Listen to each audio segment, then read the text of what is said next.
নাসিরনগরে বিএনপির রাষ্ট্র কাঠামো সংস্কার প্রস্তাবের লিফলেট বিতরণ। নিহারেন্দু চক্রবর্তী, ব্রাহ্মণবাড়িয়া প্রতিনিধির ভিডিওচিত্রে বিস্তারিত।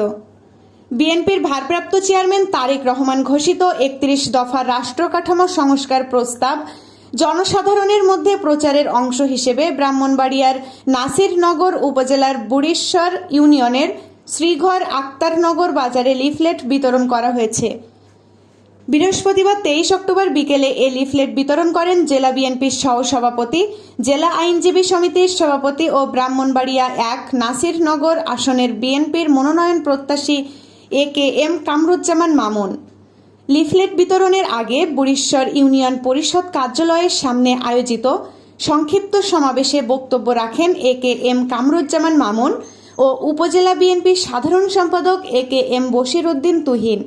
সমাবেশে এ.কে.এম. কামরুজ্জামান মামুন বলেন, তারেক রহমানের ঘোষিত ৩১ দফা রাষ্ট্র কাঠামো সংস্কার প্রস্তাব শুধু বিএনপির নয়, এটি গোটা জাতির মুক্তি ও গণতন্ত্র পুনরুদ্ধারের রূপরেখা।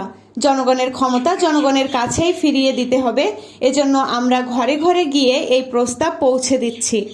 আমাদের স্বপ্নবাজ নেতা তারেক রহমান অনেক আগেই ঘোষণা করেছিলেন, অতএব গণতন্ত্র যদি মুক্তি পেতে হয়, স্বৈরতন্ত্র স্বৈরাচার শেখ হাসিনার পলায়নের পরে এই দেশের সরকারের একমাত্র কাজ একটি সুষ্ঠু অবাধ নির্বাচন, যে নির্বাচনে আমাদের তরুণ সমাজ যদি আপনাদের দোয়া থাকে, ইনশাল্লাহ আশা করছি যে তারেক রহমান সাহেব অত্যন্ত সুযোগ্য নেতৃত্ব, উনি এই মনোনয়ন দিতে কোনো ভুল করবেন বলে আমার মনে হয় না।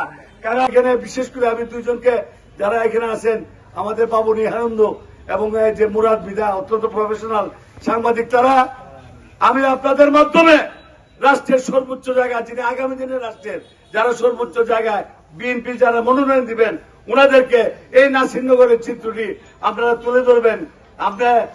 উপজেলা বিএনপির সাধারণ সম্পাদক কে.এম. বশিরউদ্দিন তুহিন বলেন, এই প্রস্তাব বাস্তবায়ন হলে দেশে একটি জবাবদিহিমূলক সরকার প্রতিষ্ঠিত হবে। বিএনপি জনগণের ভোটাধিকার ও মৌলিক অধিকার ফিরিয়ে আনতে বদ্ধপরিকর।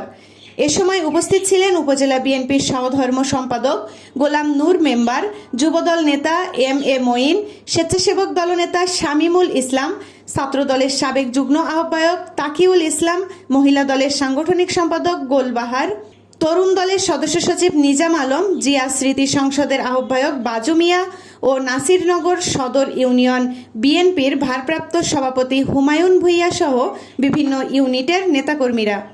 AB news desk report.